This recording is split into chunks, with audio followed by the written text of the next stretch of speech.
بسم اللہ الرحمن الرحیم۔ سن سکو تو سنو میں خوش آمدید۔ ایک نئے اسلامی قصے کے ساتھ آپ کی خدمت میں حاضر ہیں۔ قصے کا عنوان ہے فاتح بیت المقدس۔ امید ہے آپ کو یہ قصہ پسند آئے گا۔ اگر پسند آئے تو ہمیں کومنٹ باکس میں ضرور بتائیے گا تاکہ ہماری حوصلہ افزائی ہوتی رہے۔ ہمارے چینل کو سبسکرائب کیجیے گا اور بیل آئیکن کو پریس کرنا مت بھولیے گا تاکہ آنے والی تمام کہانیاں، تمام ناول آپ کو بر وقت ملتے رہیں۔ شکریہ۔ حطین شہر کے باہر خیموں کا ایک نیا شہر آباد تھا۔ یہ سلطان صلاح الدین ایوبی کے سپاہیوں کے خیمے تھے۔ شام کا سورج غروب ہونے کے قریب تھا اور لڑائی سے تھکے مسلم سپاہی شہر سے باہر نصب خیموں میں دوسرے حملے کی تیاری میں مصروف تھے۔ کرک شہر فتح کرنے اور حطین کے میدان میں عیسائی لشکر کو بدترین شکست سے دوچار کر کے سپاہیوں کے دلوں میں بہادری اور جواں مردی کا نیا ولولہ پیدا ہو گیا تھا۔ مسلم سپہ سالار صلاح الدین ایوبی شہر فلسطین کو جلد از جلد فتح کرنا چاہتا تھا۔ اسی طرح مسجد اقصیٰ کے صحن میں 2 رکعت نفل ادا کرنے کی خواہش ہر مسلم سپاہی کے دل میں تھی۔ 5ویں صدی ہجری کے آخر میں جبکہ خلافت عباسیہ زوال پذیر تھی اور امت مسلمہ مختلف ٹکڑوں میں بٹ کر کمزور ہو چکی تھی، مسیحی اقوام کو اپنی ناپاک آرزو کی تکمیل کا موقع مل گیا۔ میڈیا وار کے تحت پطرس راہب نے مسلمانوں کے مظالم کی فرضی داستانیں سنا کر پورے یورپ میں اشتعال پیدا کر دیا اور مسیحی دنیا میں ایک سرے سے دوسرے سرے تک مسلمانوں کے خلاف آگ لگا دی۔ پوپ اربن دوم نے اس جنگ کو صلیبی جنگ کا نام دیا اور اس میں شرکت کرنے والوں کے گناہوں کی معافی اور ان کے جنتی ہونے کی خوشخبری سنائی۔ زبردست تیاریوں کے بعد فرانس، انگلینڈ، اٹلی، جرمن اور دیگر یورپی ممالک کی افواج پر مشتمل 13 لاکھ افراد کا سیلاب عالم اسلام کی سرحدوں پر ٹوٹ پڑا۔ رابرٹ نارمنڈی، گاڈفری اور ریمون التلوزی جیسے مشہور یورپی بادشاہ ان بھری ہوئی افواج کی قیادت کر رہے تھے۔ شام اور فلسطین کے ساحلی شہروں پر قبضہ کرنے اور وہاں 1 لاکھ سے زائد افراد کا قتل عام کرنے کے بعد شعبان 294 ہجری جولائی سن 1099 میں صلیبی افواج نے 42 دن کے محاصرے کے بعد بیت المقدس پر قبضہ کر لیا اور وہاں خون کی ندیاں بہا دیں۔ فرانسیسی مورخ میشو کے بقول بیت المقدس کی فتح کے بعد صلیبیوں نے ایسے تعصب کا ثبوت دیا جس کی مثال نہیں ملتی۔ عربوں کو اونچے اونچے برجوں اور مکانوں کی چھتوں سے گرایا گیا، آگ میں زندہ جلایا گیا، گھروں سے نکال کر میدانوں میں جانوروں کی طرح گھسیٹا گیا۔ صلیبی جنگجو مسلمانوں کو مقتول مسلمانوں کی لاشوں پر لے جا کر قتل کرتے۔ کئی ہفتوں تک قتل عام کا یہ سلسلہ جاری رہا۔ 70,000 سے زائد مسلمان صرف مسجد اقصیٰ میں تہ تہ کیے گئے۔ عالم اسلام پر عیسائی حکمرانوں کی یہ وحشیانہ یلغار تاریخ میں پہلی صلیبی جنگ کے نام سے مشہور ہے۔ عیسائی کمانڈروں نے فتح کے بعد پوپ کو خوشخبری کا پیغام بھجوایا اور اس میں لکھا، اگر آپ دشمنوں کے ساتھ ہمارا سلوک معلوم کرنا چاہیں تو مختصراً اتنا لکھ دینا کافی ہے کہ جب ہمارے سپاہی سیدنا سلیمان علیہ السلام کے موبد مسجد اقصیٰ میں داخل ہوئے تو ان کے گھٹنوں تک مسلمانوں کا خون تھا۔ جس روز صلاح الدین ایوبی کی فوج حطین کے میدان میں خیمہ زن فلسطینی شہر پر حملے کی منصوبہ بندی کر رہی تھی، اس روز اس شہر کو عیسائیوں کے غاصبانہ تسلط میں آئے 88 برس گزر چکے تھے۔ اس سے پہلے سلطان کی فوج ایک خونریز معرکے کے بعد کرک شہر فتح کر چکی تھی اور اب اسلامی لشکر کے نظر بیت المقدس پر تھی۔ کرک شہر کے فتح کے دوسرے دن طے شدہ معاہدے کے تحت ریمنڈ کی بیوی نے تبریہ کا قلعہ سلطان کے حوالے کر دیا۔ صلاح الدین نے قیدیوں کو بحفاظت شہر میں رکھا۔ اب سرزمین فلسطین اس کے قدموں میں تھی۔ سلطان ان غیر معمولی سیاسی حالات سے کم حقہ فائدہ اٹھانے پر کمر بستہ تھا۔ سلطان کی فوج تقریباً صحیح و سالم تھی، سپاہیوں کے حوصلے بلند تھے، وہ شوق و جہد سے سرشار اور مارکہ آرائی کے مشتاق تھے۔ حطین کی شکست کی خبر سے عیسائی قلعوں پر سناٹا چھا گیا۔ ان قلعوں میں لشکر کی تعداد بہت کم تھی۔ قلعوں کی کئی سردار مارکہ حطین میں مارے گئے یا قید ہو گئے تھے۔ صلاح الدین ایوبی نے بلا توقف پیش قدمی شروع کر دی۔ اس نے ساحل کی طرف فوج کشی کر کے صلیبی ریاستوں کو 2 حصوں میں تقسیم کر دیا۔ شمالی اور جنوبی حصے ایک دوسرے سے منقطع ہو گئے۔ سلطان نے سب سے پہلے مکہ کے مضبوط ترین ساحلی قلعے کا رخ کیا۔ آلات محاصرہ کو جلدی سے اونٹ اور خچروں پر لاد کر عکا پہنچایا گیا۔ سلطان نے عکا کا محاصرہ شروع کیا۔ عکا کے قلیل مخالفین میں لڑائی کی تاب نہ تھی۔ انہوں نے قلعے کے دروازے کھول دیے اور سلطان نے نہایت فیاضانہ شرائط پر انہیں امان دے دی۔ مسلمانوں کو کسی عیسائی فوج سے جوابی حملے کا خطرہ نہ تھا، چنانچہ سلطان نے اپنی فوج کو تین حصوں میں تقسیم کر کے ملک عادل، تقی الدین اور دیگر امیروں کے زیر سر نگرانی مختلف سمتوں میں بھیج دیا۔ سلطان نے عکا اور تبریہ کا درمیانی علاقہ خود تسخیر کیا۔ اس نے جنوب کی طرف حیفا، صفوریہ، ناصریہ اور قیصریہ جیسے اہم مقامات پر قبضہ کر لیا، پھر شمال کا رخ کیا۔ اس اثنا میں اس کے ہراول دستے لبنان کی سرخ پہاڑیوں کی ترائی میں بیروت کے محاصرے کی تیاریاں کر رہے تھے۔ شہر سیدون نے شاہی فرمان کی تعمیل میں اطاعت قبول کر لی۔ بیروت کے شہر کے نزدیک کوئی قلعہ نہ تھا، صرف شہر کے گرد ایک فصیل تھی۔ 8 دن کے محاصرے کے بعد اہل بیروت نے بھی ہتھیار ڈال دیے۔ صلاح الدین نے بلا تاخیر مفتوحہ شہروں میں اپنی فوجی دستے متعین کر دیے اور جو شہری جانا چاہتے تھے انہیں جانے کی اجازت دے دی۔ قلعوں کی پناہ کے بغیر عیسائی آبادی مشہور شاہ سواروں کے رحم و کرم پر تھی۔ اکثر سپاہیوں نے لوگوں سے رسد، اسلحہ اور قیمتی سامان چھین لیا، لیکن سلطان کو مال غنیمت فراہم کرنے کی فرصت نہ تھی۔ وہ سور کا ناقابل تسخیر قلعہ بھی فتح کرنا چاہتا تھا۔ اس قلعے کی سنگین دیواروں کی دوسری طرف سمندر کی لہریں موج زن تھیں، لیکن بیت المقدس کی فتح اس کا مقصد اول تھا۔ اس اثنا میں ملک العادل نے حملے کر کے جافا فتح کر لیا اور وہ اب بیت المقدس کی طرف جا رہا تھا۔ صلاح الدین بھی بڑی تیزی سے اس سے آن ملا۔ جولائی کے آخر میں صلاح الدین اسقلان کے سنگین دیواروں کے سامنے پھیلے ہوئے صحرا میں خیمہ زن تھا۔ اہل اسقلان نے اطاعت قبول کرنے سے انکار کر دیا تھا۔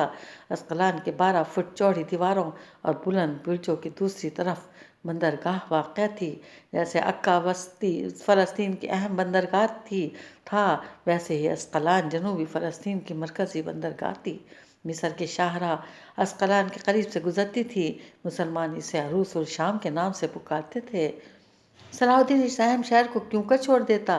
اس نے محاصرے کی تیاریاں شروع کیں اور اس کے مقید حاکم گائی آف گونان کو بھی بلوا بھیجا، جو مارکہ یاتین میں قید ہو گیا تھا۔ سلطان نے اسیر بادشاہ سے کہا، اگر تم اسقلان پر ہمارا قبضہ کرا دو تو ہم تمہیں رہا کر دیں گے۔ سلطان کے حکم سے گائی کو شہر کی دیوار کے پاس لے جایا گیا تاکہ وہ مخالفین کو ہتھیار ڈالنے پر رضامند کر سکے، لیکن انہوں نے بادشاہ کی بات ماننے سے انکار کر دیا۔ چنانچہ سلطان نے اسقلان کے گرد محاصرے کا دائرہ اور تنگ کر دیا۔ کچھ دستے اسقلان اور بیت المقدس کا درمیانی علاقہ مسخر کرنے کے لیے روانہ ہو گئے۔ اس علاقے میں کہیں کہیں کوہستانی شہروں اور مقدس مقامات میں ان عیسائیوں کی جمعیت موجود تھی جنہوں نے بیت المقدس میں پناہ نہیں لی تھی۔ ساحل سمندر کے ساتھ غازہ اور دارم کے شہریوں نے سلطان کے فرمان کی تعمیل میں اپنے دروازے کھول دیے۔ اب مزاحمت بے سود تھی۔ اہل رملہ نے بھی شہر کی کنجیاں سلطان کے سپاہیوں کے سپرد کر دیں اور سینٹ جارج کے مزار کی کلیسا پر اسلامی پرچم لہرا دیا گیا۔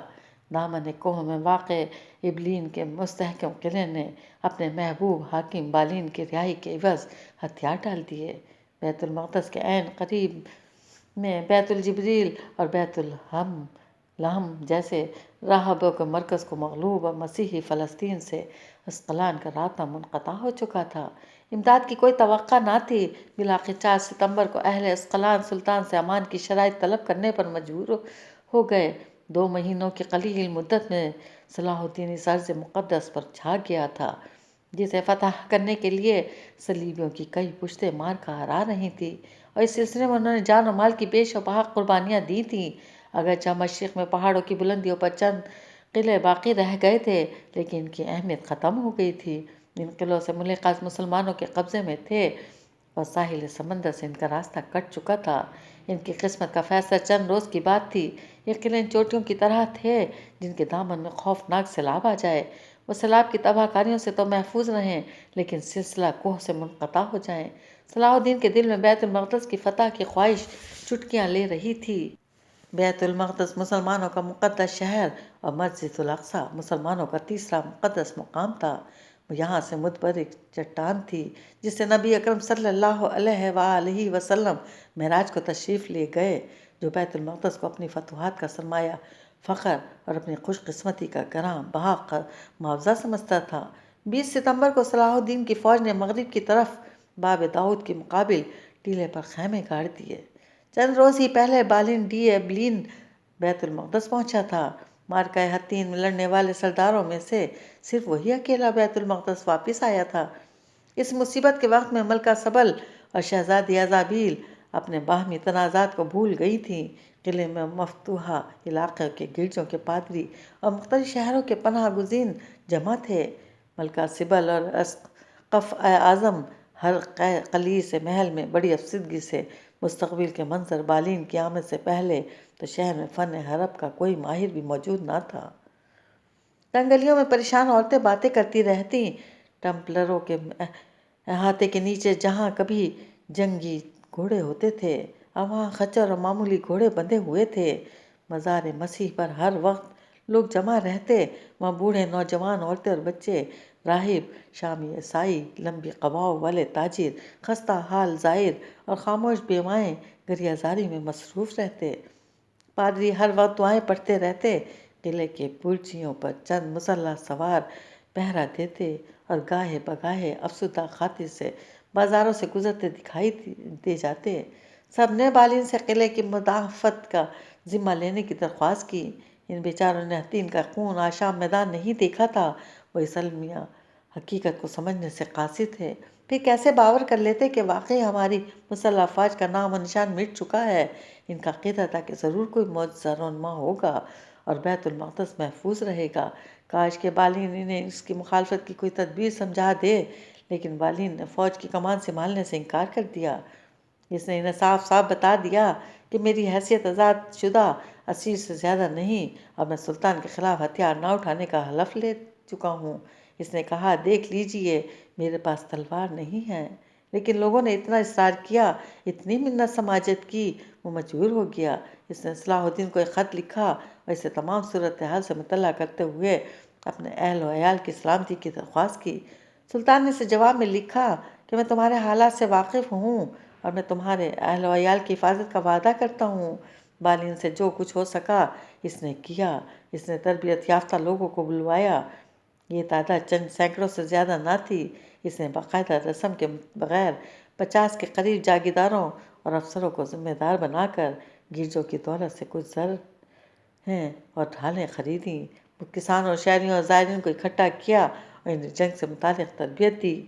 اسے خوب معلوم تھا کہ ایسے آدمی کی امداد سے تو کوئی معجزہ بھی بیت المقدس کو نہیں بچا سکتا، لیکن وہ مجبور تھا۔ اس کی قسمت ان لوگوں سے وابستہ تھی۔ چنانچہ اس نے مدافعت کی ہر ممکن کوشش کی۔ کم از کم دشمن جنگ آزمائی کے بغیر تو بیت المقدس پر قابض نہیں ہو سکے گا۔ اس اثنا میں صلاح الدین اور اس کے سالاروں نے مغربی دیوار کا بغور جائزہ لے لیا تھا۔ وہ اس نتیجے پر پہنچے کہ اس دیوار کی تسخیر آسان نہیں۔ چنانچہ اس نے فوج کو شہر کے مقابل شمالی مشرقی جانب ایک بلند مقام پر منتقل کر دیا۔ اس سے 88 سال پہلے صلیبوں نے بھی یہی تدبیر اختیار کی تھی۔ یہاں پر آلات محاصرہ نصب اور خندق کے ساتھ مورچہ بندی کر دی گئی۔ بیت المقدس میں بند عیسائیوں کی غیر تربیت یافتہ فوج کے پاس مورچے توڑنے کے لیے مناسب آلات نہ تھے۔ وہ سنگ باری کرتے تو ان کے پتھر خندق میں جا گرتے۔ انہوں نے قلعے کی برجیوں پر بے شمار سپاہی اور تیر انداز جمع کر دیے تھے۔ آزمودہ کار ترک اور مملوک سرداروں نے اس وقت تک سنگین فصیلوں پر حملے کرنے کی کوشش نہ کی جب تک کہ نقب زنوں نے اپنا کام ختم نہ کیا۔ نقب زنوں نے سوراخوں کو کشادہ کر کے بنیاد کے نیچے لکڑی کے موٹے موٹے کھمبوں کی دھونی دے کر آگ لگا دی۔ جب لکڑیاں جل گئیں تو دیوار کا کافی حصہ گر گیا اور اس میں شگاف پڑ گیا۔ مسلمان تیغ زنوں کو اس موقع کا انتظار تھا۔ نقارے پر چوٹ پڑی اور طبل کی دھم سے خون کی گردش تیز ہو گئی۔ ایک نعرہ بلند ہوا اور مسلمان سپاہی شگاف میں گھس گئے۔ مخالف سمت سے تیروں، بھالوں اور پتھروں کی بوچھاڑ ہو رہی تھی۔ صلاح الدین ایوبی شمشیر بکف حملے کی قیادت کر رہا تھا۔ اس نے کہا کہ جیسے عیسائیوں نے بیت المقدس چھینا تھا، ویسے ہی میں بیت المقدس کو آزاد کرا کے دم لوں گا۔ آج جس کی بات حقیقت بن رہی تھی، مسلمانوں نے دشمن کو ہٹا کر شگاف پر قبضہ کر لیا اور وہاں اپنا مورچہ بنا لیا۔ اسی رات گویا ایک معجزہ سا ہو گیا۔ اس مارکے میں پادری، عورتیں اور بچے دعائیں مانگتے ہوئے ایک جلوس کی صورت میں بازار سے گزر رہے تھے۔ اس وقت عیسائی مسلح سردستوں کی سرکردگی میں مسلمانوں پر زور کا حلہ بول دیا۔ انہوں نے صلیبی نعرہ بلند کیا، خدا کا حکم ہے۔ انہوں نے اس زور کی یورش کی کہ مسلمانوں کو شگاف سے پیچھے ہٹا دیا۔ دوسرے دن بھی لڑائی کا ہنگامہ گرم رہا۔ بدستور نعروں کی آواز، تلواروں کی جھنکار اور زخمیوں کی پکار سے فضا گونجتی رہی۔ دوسرے دن بھی سخت لڑائی ہوئی۔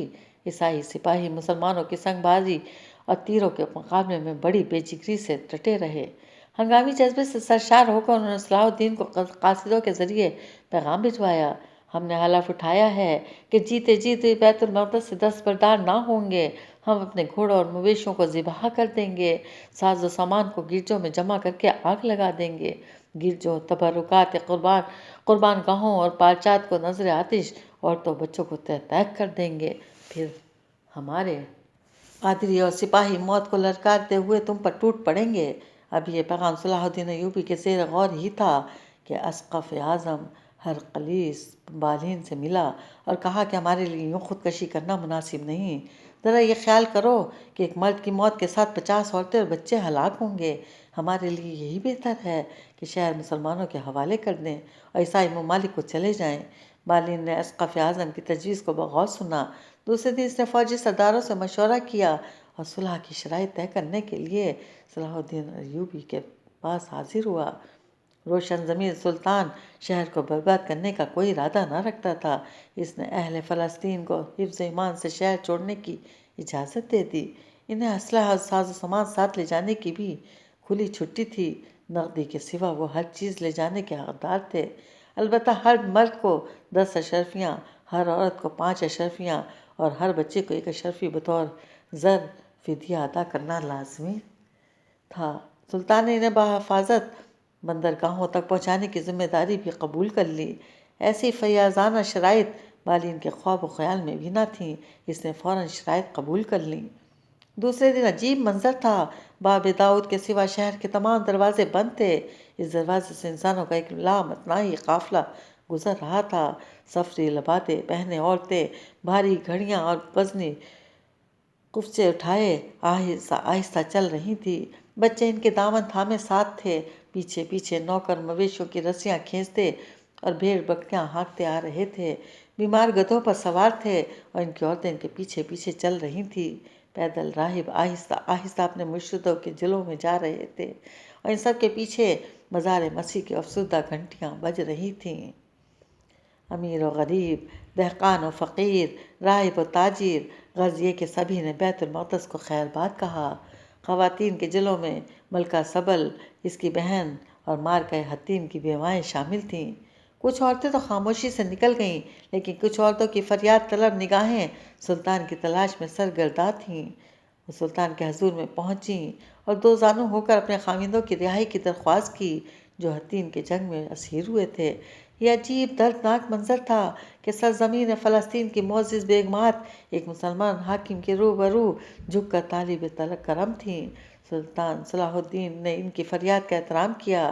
ہر شہری نے سلطان کے ہوشیار افسروں کو زر فدیہ ادا کیا۔ جب زر فدیہ کی رقم جمع ہو گئی تو صلاح الدین نے اسے اپنی فوج میں تقسیم کر دیا۔ صلاح الدین کے سامنے سے انسانوں کا جلوس گزر رہا تھا۔ سیاہ پوش راہب اور پادری بہت افسردہ خاطر تھے۔ پھر اسقف اعظم ہرقلیس کی سواری برآمد ہوئی جو اپنا خزانہ بوریوں میں بھر کے اور گدھوں پر لدوا کے لے گیا۔ وہ ہزاروں نادار اور مفلس لوگوں کو اپنے پیچھے شہر میں روتا چھوڑ گیا۔ صلاح الدین نے اسقف اعظم کے مال و دولت سے کچھ تعرض نہ کیا۔